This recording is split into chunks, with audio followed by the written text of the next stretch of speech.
خواجہ غریب نواز کے متعلق کہا گیا خواجہ غریب نواز کا مقام کیا ہے. ایک نوجوان خواجہ غریب نواز جب نئے آئے نا اجمیر شریف میں تو خیمہ لگایا ہوا تھا خواجہ غریب نواز نے. خیمے میں خواجہ غریب نواز عصر سے لے کر مغرب کے وقت تک روتے رہتے تھے. ایک ہی کام کرتے تھے, عصر سے لے کر مغرب تک گریہ وزاری کرتے تھے, روتے تھے. ایک نوجوان اجمیر سے باہر گیا ہوا تھا پڑھنے کے لیے, کچھ عرصے کے بعد واپس آیا اور اس خیمے کے قریب سے گزر ہوا اور گزرا تو رونے کی آواز آئی. فوراً دیکھتا ہے کہ خواجہ غریب نواز رو رہے ہیں, ابھی غیر مسلم ہے, اسلام قبول نہیں کیا. فوراً گھر جاتا ہے, ماں سے پوچھتا ہے, ماں یہ مسلمانوں کا گرو کیوں روتا ہے, مسلمانوں کا بابا کیوں روتا ہے؟ میں ہر روز گزرتا ہوں, عصر سے مغرب کے مابین جو وقت ہے یہ روتا ہے. ماں نے کہا جاؤ اس سے پوچھ لو کیوں روتا ہے. وہ نوجوان خواجہ غریب نواز کے خیمے کے اندر آیا, کہا بابا میں ہر روز یہاں سے گزرتا ہوں, آپ کے رونے کی آواز آتی ہے, بتائیے آپ کیوں روتے ہیں؟ کہا جاننا چاہتے ہو میں کیوں روتا ہوں؟ میں نے ایک مدت اپنے مرشد کے ساتھ گزاری ہے, مرشد کی خدمت میں گزاری ہے, مجھے اپنے پیر کی یاد رلاتی ہے, پیر کی یاد رلاتی ہے. میں عصر سے مغرب کے وقت تک اپنے مرشد کی یاد میں روتا رہتا ہوں. اس نوجوان نے کہا اچھا میں نے تو سنا تھا کہ انسان کو جب درد ہوتا ہے, تکلیف ہوتی ہے تو تکلیف انسان کو رلاتی ہے, آپ کو تو محبت ہے,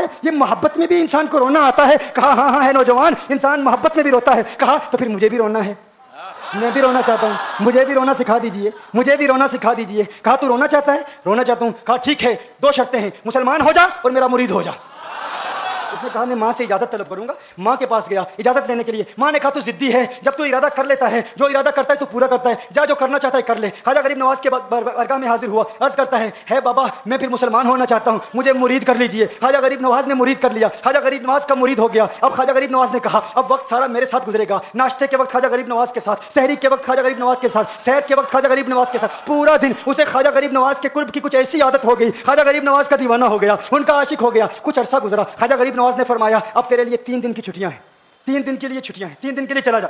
اس نے کہا مسئلہ کوئی نہیں, ایشو ہی نہیں, پرابلم ہی نہیں, ٹھیک ہے 3 دن کے لیے چلا جاتا ہوں. اب جب 3 دن کے لیے گھر گیا, کہا 3 دن کے لیے تو اب مجھ سے ملاقات نہیں کر سکتا, مجھ سے ملنے کی اجازت نہیں ہے. اس نے کہا ٹھیک ہے نہیں ملوں گا. گھر گیا, جب پہلی رات پہلے دن جب گھر گیا, یہ وہ نوجوان تھا جو 3 روٹیاں کھایا کرتا تھا, آج ایک لقمہ بھی نہیں کھا پایا, ایک لقمہ بھی نہیں کھا پایا. اسے کچھ ہو گیا, کہہ رہے مجھے کچھ ویکیوم سا محسوس ہو رہا ہے, کچھ دل میں کمی سی محسوس ہو رہی ہے. یوں وقت گزرتا گیا, رات کا وقت آیا, آنکھ نہ لگی, سو نہ پایا, مکان کی چھت پر چلا گیا. ماں نے دیکھا بیٹا چھت پر کیوں چلا گیا؟ ماں چھت پر جاتی ہے, بیٹے کیا ہوا؟ کہا پتہ نہیں ماں میں تو فوراً سو جاتا تھا, آج نیند بھی نہیں آ رہی, آج کھانا بھی نہیں کھا پاتا. ماں تو چلی جا. ماں چلی جاتی ہے. یوں جب سحری کا وقت ہوتا ہے اس کی آنکھوں سے اشکوں کی برسات جاری ہوتی ہے, اس کی آنکھوں سے اشکوں کی برسات جاری ہوتی ہے. وہ رو رہا ہے, اس پر دقت آ رہی ہے. ماں آتی ہے, بیٹے کیا ہوا؟ کہا ماں مجھے پیار ہو گیا ہے, ماں مجھے محبت ہو گئی ہے, ماں مجھے عشق ہو گیا ہے. جا غریب نواز کے پاس, کہا مجھے بلا لو, اب یہ جدائی برداشت نہیں ہوتی, اب مرشد کی جدائی برداشت نہیں ہوتی. ماں فوراً خواجہ غریب نواز کی بارگاہ میں حاضر ہوتی ہے. کہا میں نہیں جانتی ہے مسلمانوں کے بابا, تو نے میرے بیٹے کو کیا دے دیا, تمہارا تعلق نہیں سمجھ پاتی, تمہارا رشتہ نہیں سمجھ پاتی, لیکن وہ تو رو رہا ہے, کہتا ہے واپس بلا لو. خواجہ غریب نواز نے کہا نہیں ابھی وقت نہیں ہے, میں اپنی زبان میں کہتا ہوں. گویا کہ خواجہ غریب نواز نے کہا ہوگا ابھی تو ابتدائی عشق ہے, روتا ہے کیا, آگے دیکھ ہوتا ہے کیا. تیری تمنا تھی, تیری خواہش تھی کہ محبت میں رونے کی عادت ہو جائے, ابھی تو ابتدا ہے. ماں کو واپس بھیج دیا, کہا واپس چلی جا. اسے کہا ابھی اجازت نہیں ہے, وہ واپس چلی جاتی ہے. بیٹے کو بتاتی ہے کہ ہے میرے بیٹے, وہ تو اجازت نہیں دے رہا. کہا ماں سن لے,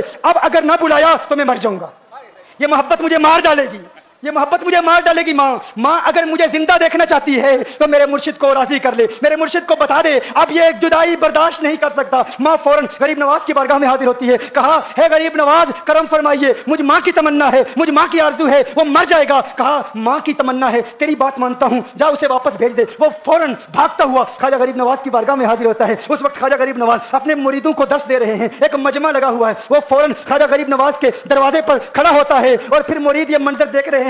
خواجہ غریب نواز کو دیکھتا ہے, خواجہ غریب نواز اسے دیکھتے ہیں. وہ میں نے کہا تھا نا نگاہ مست ملائی تو میں پلا کے اٹھے, جہاں وہ بیٹھ گئے میں قدا بنا کے اٹھے. خواجہ غریب نواز نے اس کی آنکھوں سے آنکھیں ملائی اور پوچھا اب پتا چلا محبت میں رونا کیسے آتا ہے, اب پتا چلا. اس نے کہا اے غریب نواز کرم فرمائیے. فوراً غریب نواز کو پکارتا ہوا غریب نواز کے قدموں میں آ گرا, غریب نواز کے قدموں سے لپٹ گیا. غریب نواز سے کہنے لگا اب مجھے رونے کا مزہ آ گیا ہے. اب مریدین اس منظر کو دیکھ رہے ہیں اور حیران ہو رہے ہیں کہ صرف خواجہ غریب نواز کا وہ مرید ہی نہیں رو رہا, سارے مرید رو رہے ہیں, اس پیار کے رشتے کو دیکھ رہے ہیں. اور پھر ایک عجیب و غریب منظر, خواجہ غریب نواز نے کہا آج رات تو نے کھانا کھایا تھا؟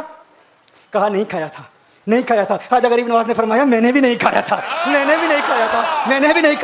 اس نے پھر خواجہ غریب نواز نے فرمایا آج رات سویا تھا؟ کہا نہیں سویا تھا. کہا آنکھ مجھے بھی نہیں لگی, نیند مجھے بھی نہیں آئی. یہ منظر سب مرید دیکھ رہے ہیں, وہ مرید بھی رو رہا ہے اور خواجہ غریب نواز کی آنکھوں میں بھی اشکوں کی برسات جاری ہے. یہ وہ رونے والوں کا مقام ہے. وہ عشق اور محبت کی وہ باتیں، یہ ڈسکشن ہو رہی ہے پیر اور مرید کی، اور پھر یہ آنسو باتیں کر رہے ہیں. میری داستان حسرت وہ سنا کے روئے، میری داستان حسرت وہ سنا کے روئے، میرے آزمانے والے مجھے آزما کے روئے. کوئی ایسا اہل دل ہو کہ فسانہ محبت میں اسے سنا کے روؤں، وہ مجھے سنا کے روئے.